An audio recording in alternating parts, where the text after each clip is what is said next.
One, two.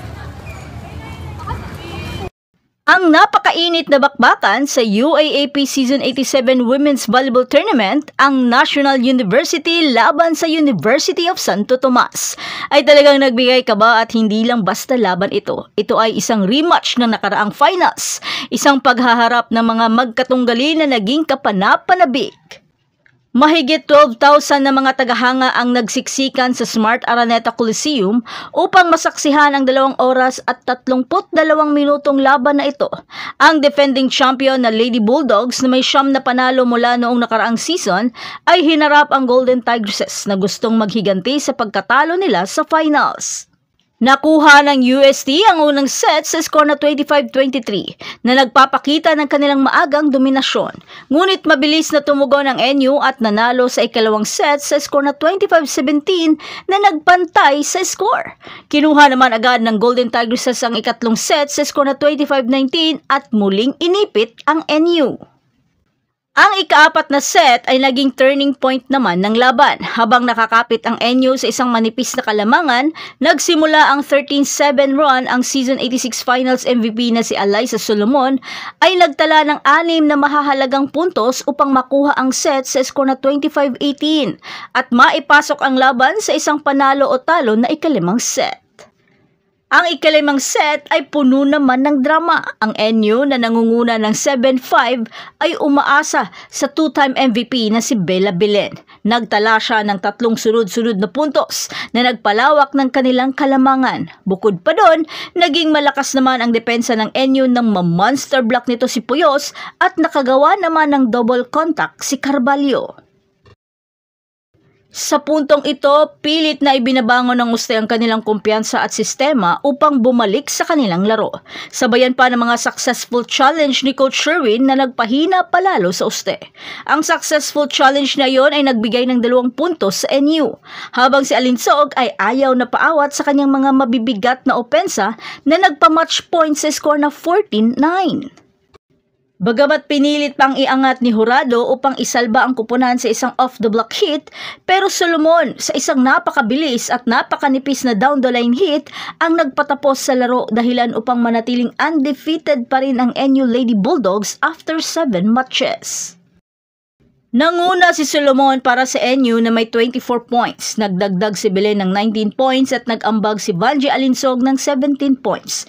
Ang setter naman ay si Camila Lamina ay nagkaroon ng season high na 33 excellent sets na nagpapakita ng kanyang natatanging paglalaro. Para naman sa UST, nanguna si Regine Jurado na may 16 points, habang nagpakita ng husay si Cassie Carvalho ng may 27 excellent sets at 10 points.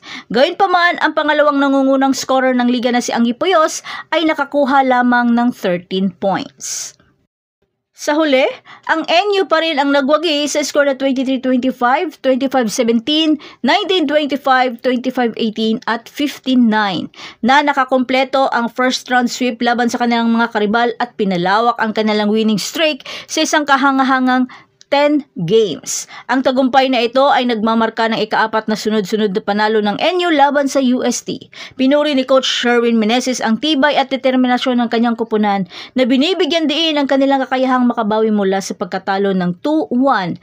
Ang Golden Tigresses sa kabila ng pagkatalo ay nananatiling na sa kompetisyon na nakatali para sa pangalawang pwesto. At yan na ang lahat para sa ating update ngayon. Manatiling nakatutok para sa iba pang mga balita mula sa mundo ng Philippine Volleyball. Huwag kalimutan mag-like, mag-subscribe at i-spike ang notification bell para hindi ma-miss ang mga susunod na video. Hanggang sa muli, patuloy na mag-spike at mag-dig sa ating channel.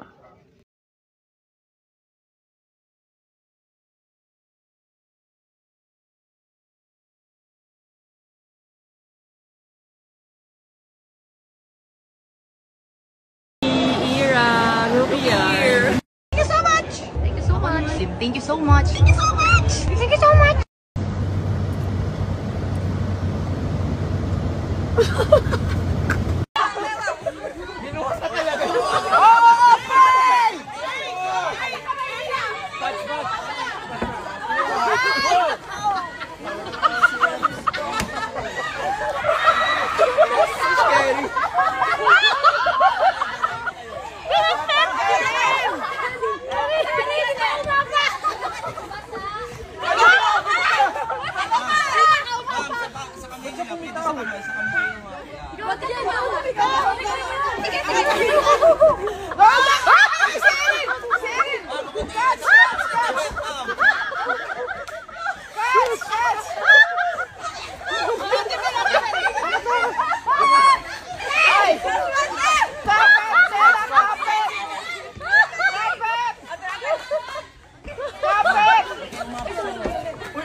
malayo.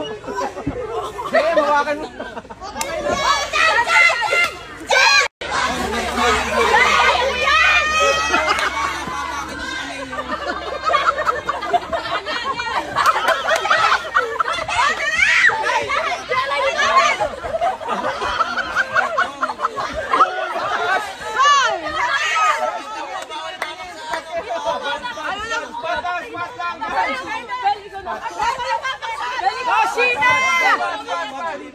Bawal lumapak sa Georgina! Bawal lumapak! Spot lang! Spot lang! Kamay! Kamay! Kamay! Kamay! Kamay! Kabila! Kamay! Kabila! Bawal na, bawal. Ay! Ayan! Walang cutting classes, ano? Matakas! Matakas! Kamay! Kamay! Kamay! Kamay! Kamay! Dito ka! Dito ka! Go! Go! Go! Mati!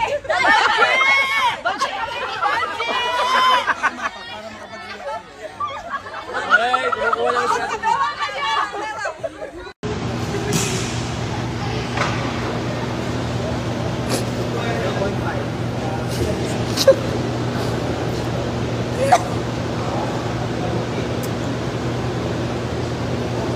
Thank you!